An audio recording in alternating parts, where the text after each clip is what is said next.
Spejdere skiller sig normalt ud i gadebilledet. På Spejdernes Lejr 2012 skiller de gule spejdere sig ud i både principper og udseende. Når vi er ude, så ligner vi hinanden. Og ikke en eller anden spragleflok juletræer, der render rundt. De gule spejdere fra Søndersø er ledet af Dennis Wichert. De er en gruppe af de ca. 120 gule spejdere, man kan finde rundt omkring på lejren. De gule spejdere, det er et udbryderkorps af DDS i start 80'erne til midt 80'erne.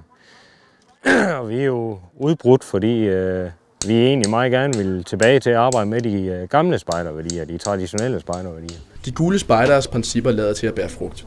De oplever et stigende medlemstal for tiden, siger Dennis Wichert. Så skyldes fremgangen jo nok også, at børnene vil også rent faktisk få noget ansvar. Og det får de også ret tidligt, og de lærer også at tage ansvar. Men de lærer så til gengæld også at tage konsekvensen af deres fejl. Jeppe Schwert Andersen synes godt om det ekstra ansvar.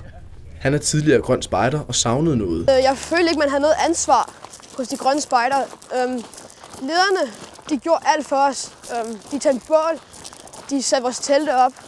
Alting.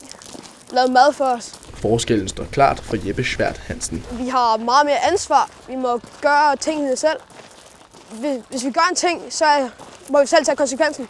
Vi må selv klare vores ting. Hvis man er blevet nysgerrig, kan man klikke ind på gulspejder.dk eller besøge dem her på lejren. Søndersø Gruppe ligger i område 212.